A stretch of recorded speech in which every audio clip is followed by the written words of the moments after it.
Matthew Wilbur arrived at the Adobe Mountain Wildlife Center to an eerie scene.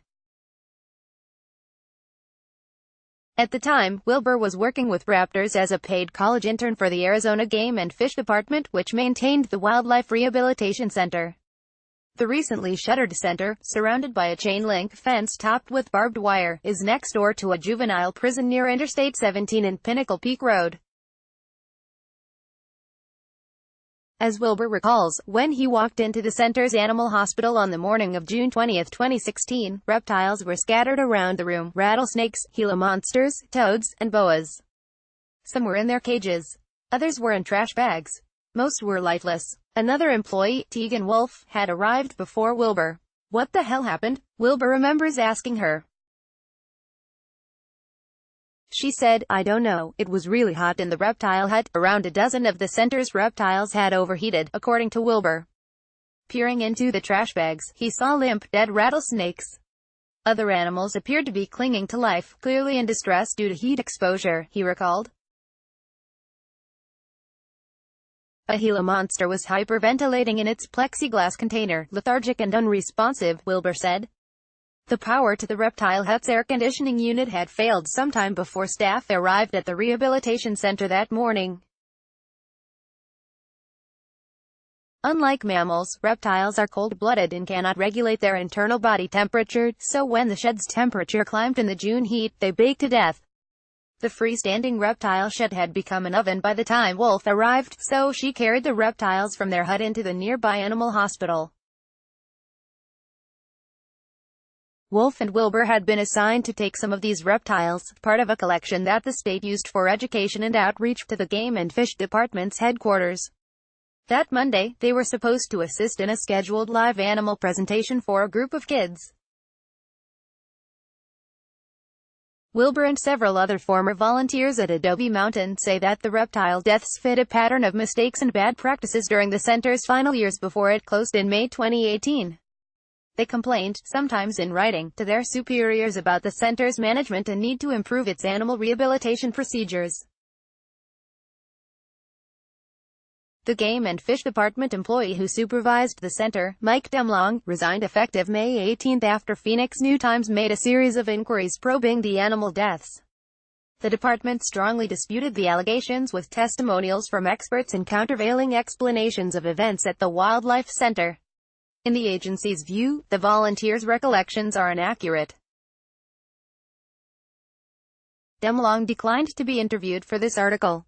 But in a lengthy statement provided to New Times, Tony Giles, assistant director for the Game and Fish Department's Information, Education and Recreation Division, cited consulting veterinarians who vouched for the center's animal practices. Oversight of the care and husbandry of the wildlife at the center is provided by experienced and passionate animal caregivers, consultants, and multiple cooperating veterinarians, the department said in a statement. In addition, unannounced inspections of the center by federally certified veterinarians occur annually. The number of reptiles that died is a matter of debate between the state wildlife agency and former Adobe Mountain workers. Department officials argue that there were only 7 animals in the reptile building. Of those, only a rosy boa, 2 diamondback rattlesnakes, and a Gila monster died, the department said in a statement. An electrical surge during a summer storm on the night of June 19 disrupted power to the entire Adobe Mountain Wildlife Center, Giles said. When power was restored after the storm, he said, an electrical surge caused the circuit breaker in the reptile shed to switch off the power. Because of the incident, what was left of the reptile collection was moved into the main animal hospital building. Staff also installed an alarm that alerts them if the building temperature becomes too warm or cold, Giles said. No employee negligence was involved and no one was disciplined as a result of this incident, Giles wrote in an email to New Times. The department also called into question Wilbur's eyewitness knowledge of the incident. Leaning on Wolf's recollections, the agency argued that Wilbur did not arrive that morning until after Wolf had cleaned up the scene and placed the dead reptiles in a specimen freezer. Wilbur acknowledges that Wolf arrived before him, but said that he saw the animal deaths take place. When I walked in, she was in the process of bagging the reptiles, and some of them were in bags already. I definitely witnessed what was going on in the hospital, he said. Wolf, who remains a department employee and works with desert tortoises, did not respond to a request for comment. What makes the department's response especially distressing to Wilbur is that the air conditioner and the circuit breaker to the reptile house had malfunctioned previously, he said. The reptile shed lost power 2 weeks prior to the incident when the reptiles died. Except in the earlier outage, volunteers were around to restore the power before it was too late. The department maintains that no such electrical failure occurred, and Wilbur remains adamant that more than 4 reptiles lost their lives. When he arrived at the center that morning, he insists, approximately a dozen reptiles were dead and others were suffering from heat exposure. Wilbur, 30, volunteered at Adobe Mountain through a biology bachelor's pathway program from January 2015 to August 2016. He now works as an emergency medical technician.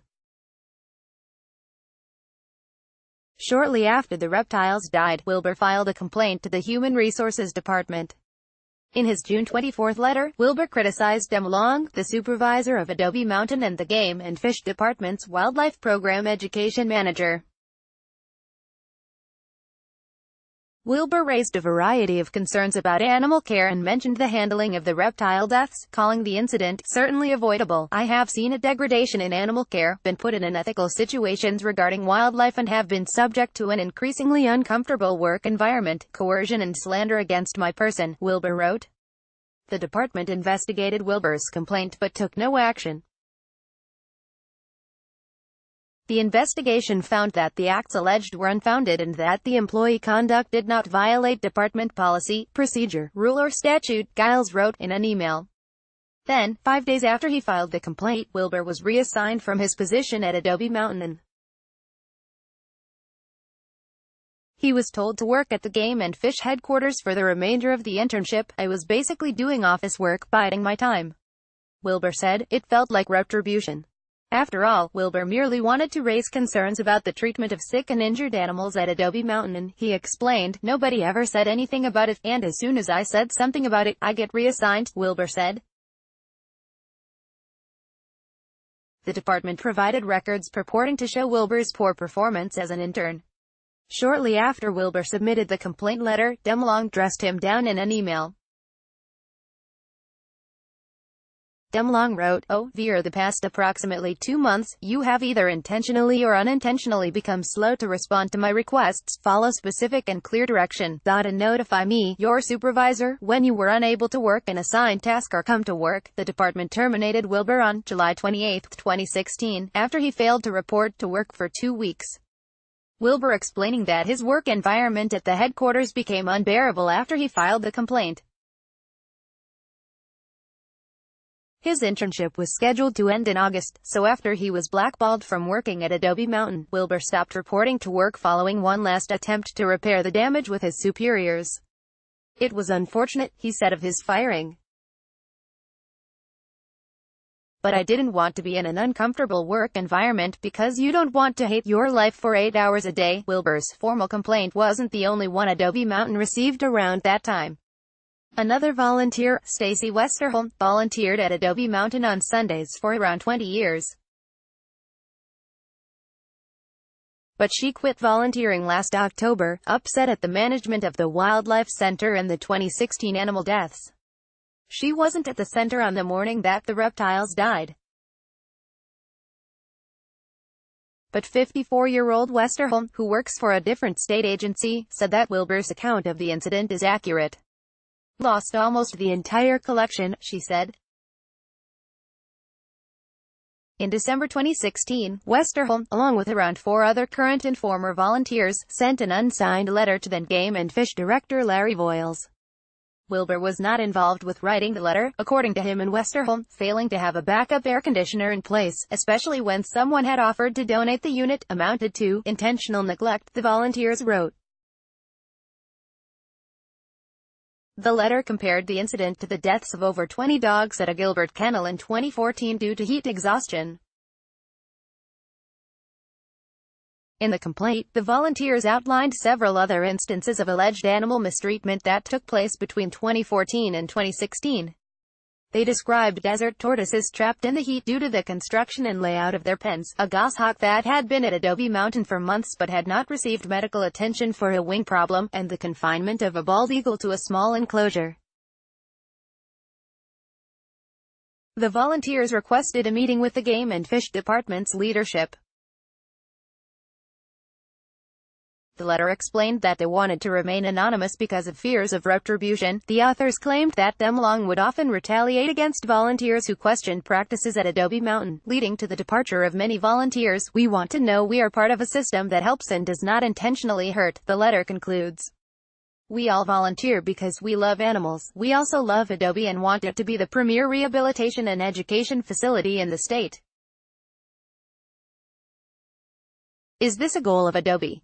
Can we set the standards for rehabilitation and education? The reptile deaths amounted to the last straw for many volunteers. According to Westerholm, more and more things were going downhill at Adobe, and I think the reptile thing really bothered a lot of people. Westerholm said. "And so we kind of got together and said, you know, what can we do about this? I don't know that anybody believed that this would help, but people kind of felt like, at least we did something," she added. The volunteers never heard back from Boyles or other top game and fish officials. But in a January 2017 internal memo, obtained through a records request, the department's education branch chief Kelly Tharp responded point by point to the volunteers' allegations. The tortoise pens had adequate shade and were constructed in consultation with herpetologist. Department staff wrote, "The goshawk's health status was actively monitored. The bald eagle's move to a smaller enclosure was recommended by the department's contracted animal trainer to improve training results, reduce stress on the bird, and ensure staff safety." One bird expert and longtime Adobe Mountain volunteer disagrees. Jerry Ostwinkle, a 59-year-old falconer in Glendale. He argues that inexperience and carelessness was widespread among the Adobe Mountain staff and volunteers who managed animal rehabilitation. Ostwinkle quit as an Adobe Mountain raptor rehabilitator in March 2016. He says that the department declined to punish a volunteer who manhandled and taunted the birds, an issue which prompted a clash with Demlong and led to Ostwinkle's resignation. Expand falconer Jerry Ostwinkle. "These mistakes at Adobe were costing animals their lives because of the inexperience and the incompetence of the people in charge," he said. Joseph Flaherty, he was disgusted with the treatment of the birds in the department's care.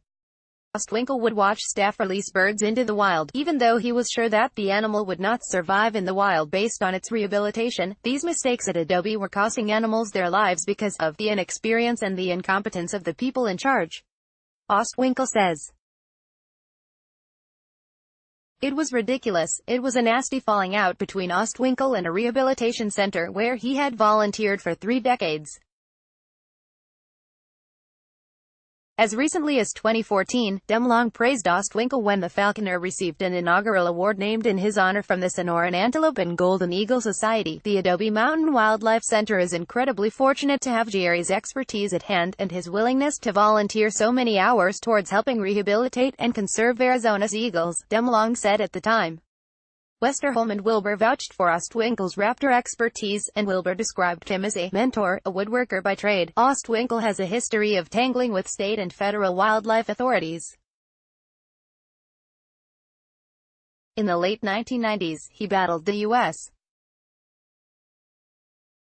Fish and Wildlife Service in court to keep his golden eagle named Rex. Ostwinkle rehabilitated the bird after it fell from the nest as a chick.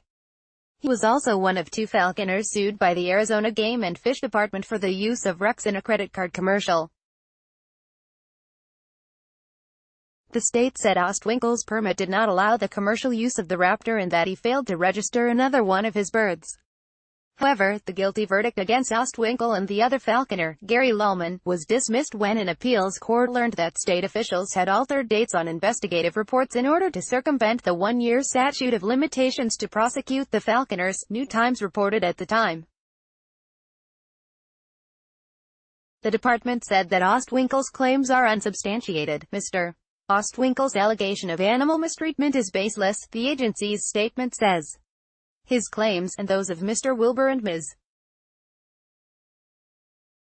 Westerholm, are not supportable and contrary to the recollections of department personnel of any incidents that could even be construed of mistreatment. If Ostwinkle was worried about animal mistreatment, the department argues, he should have reported his concerns when he was a volunteer instead of talking to the media after resigning. Expand the future site of a new animal rehabilitation center at the Game and Fish Department's headquarters, designed to replace the Adobe Mountain Wildlife Center. Joseph Flaherty. When Adobe Mountain was built in 1983, it was the first rehabilitation facility run by a state wildlife agency, according to the Game and Fish Department, but in recent years, the facility was showing its age with trip hazards and septic problems. In 2014, the department began to outsource common wildlife needing rehabilitation to local qualified rehabilitators. In 2011, the agency approved the construction of a new wildlife veterinary center to be built at Game and Fish headquarters. Department engineers estimate that the 2,400 square foot center will cost $1.65 million, a figure that includes federal grant funds. A temporary facility on the grounds of the department's headquarters currently houses wildlife that was moved there after Adobe Mountain closed. In spite of its age, the department argues that Adobe Mountain always met or exceeded state and federal wildlife captivity standards. As a matter of fact, on the same day that the reptiles were found dead in 2016, a U.S. Department of Agriculture Animal and Plant Health Inspection Service veterinarian conducted a routine inspection of the center and found no infractions, the Game and Fish Department said in a statement. New Times began inquiring about the volunteers' complaints in February. The Game and Fish Department released its 10-page response in early June rebutting the accusations of the former volunteers. To bolster its case against the former volunteers, Game and Fish referred to the expertise of a trio of consulting wildlife veterinarians who praised Demlong and the animal care procedures at Adobe Mountain and Dr. J. Johnson, an outside consulting veterinarian for the center and the founder of the Arizona Exotic Animal Hospital, was quoted as saying that the reptile incident was not the product of neglect, but rather an ordinary Phoenix summer power outage. It was not a result of negligence and is not specific to Game and Fish, Johnson said in the statement. Every summer I see overheated or deceased animals as a result of power outages. The statement also cites a Game and Fish veterinarian, Drive. And Justice Allen, who attested to the good health of the animal collection. She said that Demlong's leadership improved operations at Adobe Mountain. While some of the volunteers may have disliked the changes, the end result was an improved level of care and accountability at the center. Justice Allen said. Westerholm, however, has a different view of the changes under Demlong. She argues that problems at the Wildlife Center mounted, and her experience as a volunteer was no longer the same because of a toxic atmosphere in which volunteers were afraid to bring forward complaints. The environment had changed. The care for the animal had changed, Westerholm said. What you were allowed to participate in had changed. 1 week after Adobe Mountain closed in May, Demlong resigned from his job at the Game and Fish Department. Demlong worked as a wildlife specialist for the department between 2009 and 2011 before joining the department's education program. Before he resigned, Demlong had served as wildlife program education manager for nearly 6 years, according to his personnel file. Records show Demlong told his superiors on April 30 that he had accepted another position outside of the department. His resignation was effective May 18, a few months after New Times began making inquiries about the animal deaths and concerns about his management from former volunteers. In a statement, the department claimed Demlong had given verbal notice 1 year in advance of his desire to leave state service, but agreed to remain with Game and Fish until the closure of Adobe Mountain was completed.